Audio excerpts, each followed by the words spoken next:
শাশুড়ির সামনে আমার মেয়েকে নিয়ে হাঁটছি, তখনই উনি বললেন, আমার সামনে কেন তোমার এই কয়লার ড্রাম বাচ্চাটাকে নিয়ে ঘুরঘুর করো বলো তো? তোমার মেয়েটা তো তোমার মতো হয়নি, আমার ছেলের মতো হয়নি, না জানি বাবা কার জিনিস কাকে দিয়ে চালিয়ে দিচ্ছ।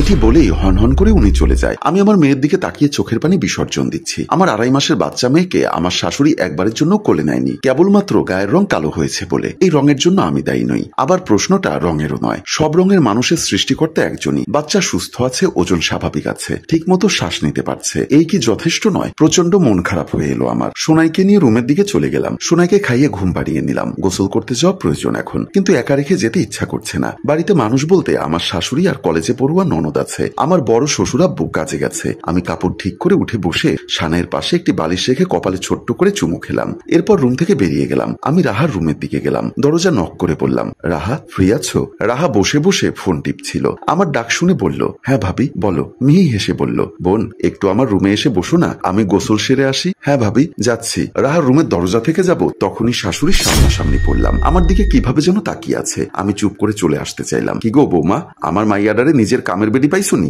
যখন মর্জি ফরমাইশ খাটাইবা তখনই রাহা বের হয়ে আসে আমাদের সামনে। আমি সঙ্গে সঙ্গে প্রতি উত্তর করলাম, না মা ওরকম কিছু না, আমি শুধু এসে একটু বসতে বলেছি। আপনি ভুল বুঝছেন, যা বোঝার ঠিকই বুঝছি, তুমি বুঝাইতে আইসো না, নিজের ঘরে যাও। রাহা তখন আমার দিকে করুণ চোখে তাকালো। আমি কিছু বললাম না, নিজের রুমে চলে আসি। সেখান থেকে রাহা বলছে, মা তুমি ভাবির সাথে এমনে কথা বলো কেন? তোর এত সমস্যা কি? যার সাথে যেমনে কথা কন লাগে অমনেই কই আমি। শখ কইরা পোলারে বিয়া করাইছিলাম, চাইছিলাম একটা বাধ্য বউ আনমু, আমার সব কথা শুনবো এমন, অথচ কপালে জুটছে এমন। প্রত্যেকটা কথায় তর্ককরণ লাগে ওর। আল্লাহ বাঁচাইয়া রাখলে আমার পোলারে আমি আবারও বিয়া করামু। রাহাত দাঁড়ালো না, সেখান থেকে চলে গেল। আমি রুমে ঢুকে দরজার সামনে দাঁড়িয়ে সব শুনছি। আমার এসব শুনে কি যে কান্না পাচ্ছে, খুব ইচ্ছে করছে কেঁদে বুক ভাসাতে, কিন্তু এখন বয়স হয়েছে। কান্না করে বায়না ধরে খেলনা গাড়ি পাওয়ার বয়সটা আমার আর নেই। লম্বা একটা শ্বাস টেনে সেখান থেকে চলে আসি বিছানার দিকে। খাটে বসে সানাইকে আরেকবার ঠিক মতো গুছিয়ে শুইয়ে দিলাম। আমার বিয়ে হয়েছে 3.5 বছর। তখন আমি অনার্স সেকেন্ড ইয়ারে। একদিন কলেজ থেকে বাসায় ফিরে বসার ঘরে অনেক মানুষ দেখতে পেলাম। বাবা আমাকে বলল, অঙ্গজা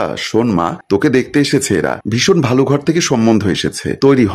তারপর আমাকে রেডি করিয়ে নিয়ে এলো ওখানে। পরে বুঝলাম তারা মেয়ে দেখতে এসেছে। বরাবরের মতোই আনুষ্ঠানিকতার সাথে মেয়ে দেখা হয়েছিল। মেয়ে দেখার রীতিমতো আমার জানা, তাই চুপ করে মেনে নিয়েছিলাম সব। আর চোখে কবার আমার যার সাথে বিয়ে ঠিক হয়েছিল তাকে দেখে গেছি। লোকটা ভীষণ শান্ত, একবারও আমার দিকে তাকায়নি। আমার শাশুড়ির আমাকে পছন্দ হয়ে গেল সেদিন। তারপর আমাকে আংটি পরিয়ে রেখে গেল। তারা চলে গেল এবং মাসখানেকের মধ্যেই বিয়ে। বরের নাম জানতে পারি বিয়ের দিন, মোতাহার সিদ্দিকী, বাবা মায়ের একমাত্র ছেলে, ভীষণ দায়িত্বশীল ও মা ভক্ত। প্রথমে প্রচুর ভয় থাকলেও বিয়ের পর যখন শুনতে পারি আমার শ্বশুর বাড়িতে আমার পড়াশোনার ব্যাপারে কোনো জবরদস্তি চাপিয়ে দেওয়ার মতো নেই, প্রচন্ড খুশি হয়ে পড়ি আমি। কিন্তু সংসার আর পড়াশোনা দুটো একত্রে সামলাতে পারিনি। আমার শাশুড়ি এখনো আমাকে রান্না বান্না করতে বলেনি, তবে তাকে একা সব রান্না করতে দেখে আমার বিবেকে বাধত। আমার শাশুড়ি আমাকে কখনো বলেনি বাড়ির কাজ করতে, তবে চুপচাপ বসে আয়েশ করতে আমার বিবেকে বাধত। আমার শাশুড়ি আমাকে কখনো মাছের মাথাটা খেতে বারণ করেননি, কিন্তু ননদ ভারী পছন্দ করে, ওকে ফেলে নিজের পাতে মাছের মাথাটা তুলে নিতে আমার বিবেকে বাধত। আমার শাশুড়ি আমাকে কখনো পড়াশোনা ছাড়তে বলেনি, কিন্তু কাকি শাশুড়িরা যখন পরনিন্দা ও পরচর্চা করতে রোজ রোজ এই বাড়িতে এসে গরম খবর হিসাবে বাড়ির বউয়ের বাড়ির সব কাজটাজ শাশুড়ির উপর ছেড়ে দেওয়া নিয়ে কথা বলতো, দিনের নামে কলেজে গিয়ে হিল্লিপনা করার উপর টাগাম লাগার উপদেশ আমার শাশুড়িকে দিত, আড়ালে তা শুনতে আমার বড় বিবেকে বেঁধেছিল। পরদিন আমি শাশুড়ি মায়ের কাছে গিয়ে বলি, মা আমার না আর কলেজে যেতে ভালো লাগছে না, আমি বরঞ্চ শুধু এক্সামগুলোই দেই। ঠিক আছে, তাহলে পুরোপুরি সংসারে মন দাও, তাছাড়া পড়াশোনা করে আর কি হবে? তোমার পুরো জীবনটা তো আপাতত তোমার স্বামী আর সংসার, সেই থেকে আমি সংসারী হয়ে উঠি। আমি পড়াশোনাকে জলাঞ্জলি দেই, অথচ একসময় ডিপার্টমেন্টের টপার ছিলাম। ভাবতেই দীর্ঘশ্বাস আসে আমার। সোনাইকে রুমে রেখে ঠিকমতো শুয়ে রান্নাঘরের দিকে গেলাম। রাতের রান্নাটা করতে হবে। মা আমাকে রান্নাঘরে আসতে দেখেই অন্যদিকে তাকিয়ে চলে গেলেন। আমি নীরবে শ্বাস ফেলে কাজ করতে লাগলাম। কিছুক্ষণ বাদে মেয়ের কান্নার আওয়াজ এলো। আওয়াজ পেয়ে আমার বুকটা কেঁপে উঠল। হাতের কাজ ফেলে হাত ধুয়ে যেতেও সময় হবে। রাহাকে ডাকলাম। রাহা ডাকটা বোধ হয় শুনতে পেল না। মা সোফায় বসে টিভি দেখছেন আমার রুমের পাশেই। আমি হাত ধুয়ে জলদি রান্নাঘর থেকে বের হয়ে গেলাম। রুমে এসে দেখি মেয়ে কোলবালিশ সহ বিছানা থেকে পড়ে আছে। আমার পুরো শরীর অসাড় হয়ে এলো। আমি ক্ষণিকে কান্নারত মেয়েটাকে বুকে জড়িয়ে নিলাম। আমার বিছানাটা বেশি উঁচু না, 1 হাতের মতো হবে। উবু হয়ে কোলবালিশের উপর পড়েছে। অল্প লেগেছে, বোধহয় নাকে কপালে আর ঠোঁটে। বুকে এসে সোনাইয়ের কান্না থেমেছে। আমার চোখ ছলছল করে উঠল। মেয়েকে বুকে নিয়ে যেভাবে হোক সান্ত্বনা দিলাম। মা কি কান্নার আওয়াজ শোনেননি? এত পাষাণ কেউ হয়? আমি রুম থেকে বের হয়ে গেলাম। আমি বসার ঘরে গিয়ে মায়ের মুখোমুখি হয়ে টিভির সামনে দাঁড়ালাম। তিনি ভ্রুকুচকে ফেলে বললেন, এগুলো কিসের নাটক মারাইতেছো? সরো এখান থেকে। আমার চোখের জল গাল বেয়ে গড়িয়ে পড়ল। বিতৃষ্ণায় মুখ বিষিয়ে উঠল। বোধহয় 3.5 বছরে প্রথমবার গলার আওয়াজ উঁচুতে তুললাম। আপনি মানুষ না মা? এটা আমার একার মেয়ে, আপনাদের রক্ত না? কিভাবে মুখ ঘুরিয়ে থাকতে পারেন? অঙ্গ সঙ্গ যা, তোমার হ্যাডাম দেখা আমি অবাক হইতাছি। কার লগে কথা কইতাছো, ভুইলা গেছো? আমি প্রতি উত্তর করলাম, মা ভুল বলছি না আমি, আপনি দেখেন আপনার ছেলেরই তো সন্তান, কিভাবে পারেন মুখ ঘুরিয়ে থাকতে? মা ধমকে উঠলেন, চুপ, এত কথা কই পাইতাছিস? বাড়ির থেকে বাইর কইরা দিতে পারি, ভয় ডর লাগে না? হ্যাঁ, এইটারে তোর বাপের বাড়ি পাইছোস? আমি থমথমে আওয়াজে বলে উঠলাম, আপনি আমাকে এই বাড়ি থেকে বের করে দেওয়ার কথা বলতে পারেন না মা। আমি যেমন এই বাড়ির বউ, আপনিও বউ, এই বাড়ির মেয়ে নন, আপনারও এই বাড়ির উপর অধিকার নেই।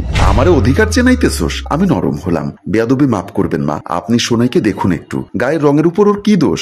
আমরা তো ইচ্ছা করে করিনি মা, একটু তাকিয়ে দেখুন, কি মায়াময় চেহারা ওর, কিভাবে আপনার দিকে তাকিয়ে আছে। আপনাদের রক্ত নাও। এবারে শাশুড়ি বলা কথাটা আমার অন্তরাত্মা কাঁপিয়ে তুলল। এই কালামাইয়া রে আমি আমার রক্ত মানি না। কোন হানের বেজন্মাইডা, কোন হানে অকাম কুকাম কইরা আইসা পয়দা করছো সেইটা রে কে জানে। তোদের দুইটারে যে এই বাড়িতে এতদিন জায়গা দিছিলাম, এই তো সাত কপালের ভাগ্য আছিল, আর তুই ওরা শুরু করছোস। থাকতে খাইতে পারতেছিলি, ভালো লাগতেছিল না। আমি কথা হারিয়ে ফেললাম, একবার মেয়ের দিকে তাকালাম, একবার মায়ের। মেয়েটা আবার কান্না করে যাচ্ছে এক নাগারে। আমি স্তব্ধ হয়ে আছি। এমন সময় কলিং বেল বাজলো। মা দৌড়ে দরজার কাছে গেলেন। দরজা খুলে আমার বরকে দেখতে পেয়ে কুমিরের কান্না কেঁদে বলে উঠলেন, বাবু আমি কি সর্বনাশ করলাম? এইডা তোর লাগি এমন বউ আনলাম, বড় ছোট মানে না, কুকাম কইরে একটারে পয়দা করছে। আমি জানতে পারে আমারে গালাগাল করতাছে, কইতাছে এই বাড়িতে আমার অধিকার নাই, 2 দিন পর এই বাড়িতে বাইর কইরা দিব।